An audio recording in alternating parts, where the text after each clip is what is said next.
नमस्कार. आयुष्य आपल्याला सगळं काही आधी सांगत नाही. काही धडे आधी दुखावून आणि नंतर समजावले जातात.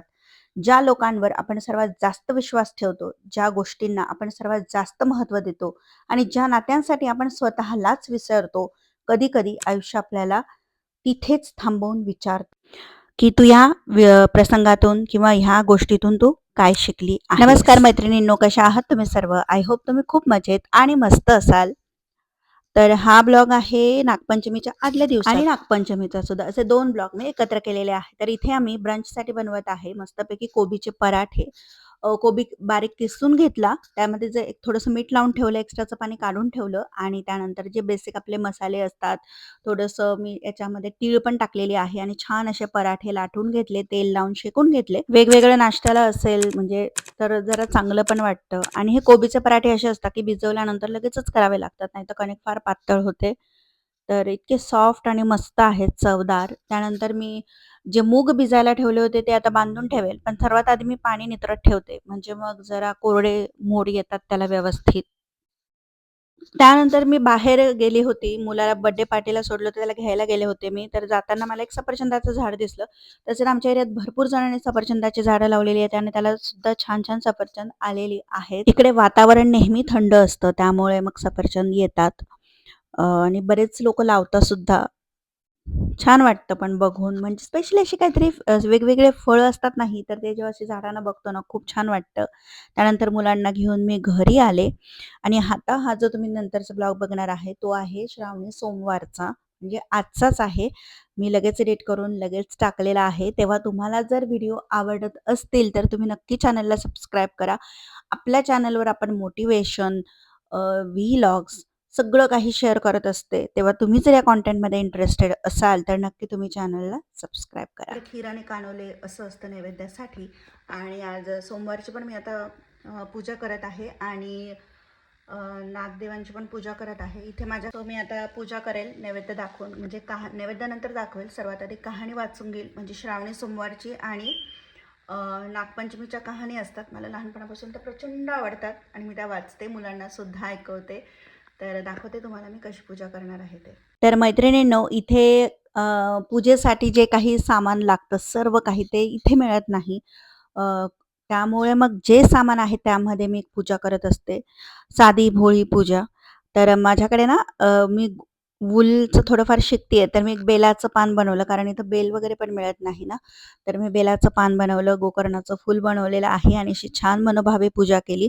पाटावर रांगोळीने नाग, नागिन आणि त्यांचे 9 पिल्लं असं माझी आई काढते. जे ते मी बघितलं होतं तेच मी काढते.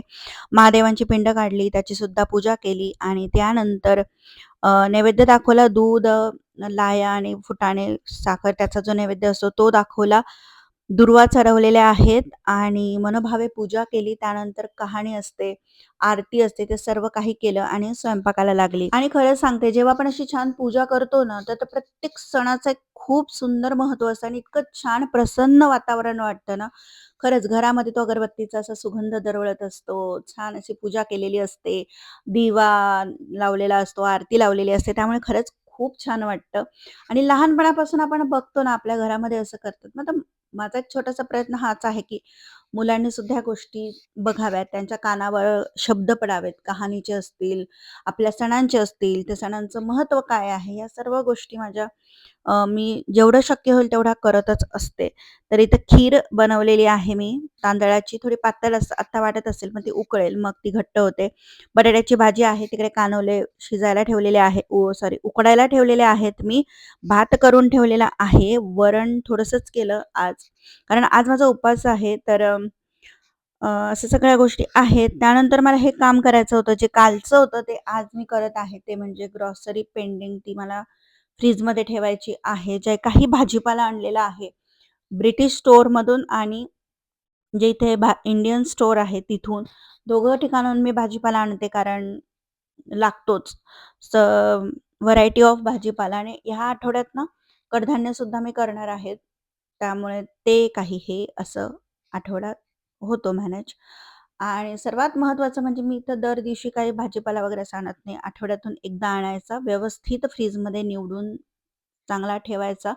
म्हणजे मग तो आठवडाभर छान राहतो आणि ह्या आठवड्यात कोणत्या भाज्या करायच्या माझं तर आधीच ठरलेलं असतं. त्या पद्धतीने मी भाज्या आणते. थोडंफार मुलांचं स्नॅक असेल कधी तर ते सुद्धा आणते. आणि अशा पद्धतीने जेव्हा आपण आठवड्याचं प्लॅनिंग करतो, तेव्हा खरंच खूप गोष्टी ईझी होतात आणि आपली सुद्धा दमछाक होत नाही. तर आता ह्या ज्या भाज्या आहेत ना, व्यवस्थित निवडून मग मी फ्रिजमध्ये ठेवेल. निवडून म्हणजे कोणत्या? जी कोथिंबीर असेल ती निवडावी लागेल. त्यानंतर जे काही एक्स्ट्राचे जे त्याला पॉलिथिनचे रॅपर असतात ते काढून टाकेल मी आणि व्यवस्थित फ्रिजचं जे ड्रॉवर असतं त्यामध्ये ठेवेल आणि मिरचीचे जे देठ असतात ते काढून मग ठेवते मी. म्हणजे कसं मिरच्या खूप जास्त काळ टिकतात, खराब होत नाही त्यासाठी. आणि जर मला एखादी भाजी वाटते की थोडीशी ओलसर आहे, जसं टमाटे कधी-कधी वाटतात आपल्याला ओलसर आहे, मग ते व्यवस्थित पुसून घेते मी. त्याच्यातलं मॉइश्चर म्हणजे व्यवस्थित पुसलं गेलं की मग ते व्यवस्थित छान राहतात.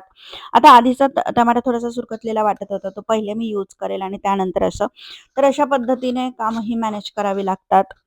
आणि फ्रीजचं हे काम माझं सोमवारी असतंच. जर समजा कधी रविवारी वेळ मिळाला तर रविवारी असतं, पण सोमवार हा माझा फ्रीज क्लीनिंग असेल, ऑर्गनायझेशन असेल ह्यासाठी तर फिक्सच आहे.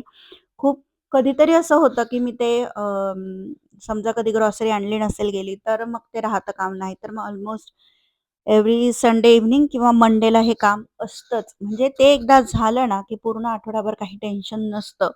आणि भाज्या अशा समोर दिसतात. कोणती भाजी पहिले करायची आहे, कोणती भाजी लवकर खराब होणार आहे, मग ती पटकन करा. तर अशा पद्धतीने प्लॅनिंग आपल्याला हे करता येतं. तर असा काहीसा छोटासा माझा व्लॉग होता. कसा वाटला तुम्हाला कमेंट करून सांगा आणि जर तुम्हाला व्हिडिओज आवडत असतील, तर तुम्ही नक्की चॅनलला सबस्क्राईब करा. तुम्ही चॅनलला सबस्क्राईब करत नाही, कमेंट्स करत नाही. त्यामुळे ना कळत नाही की तुम्हाला व्हिडिओ आवडतायत की नाही आवडत आहे. त्यानंतर मी सगळं आवरलं, नैवेद्य दाखवला आणि हे सुंदर फुलं बघा किती छान आहेत. तर चला मग पुन्हा भेटूयात नवीन एका व्हिडिओमध्ये. तोपर्यंत स्वस्त राहा, मस्त राहा आणि स्वतःची काळजी घ्या. जाता जाता चॅनलला सबस्क्राईब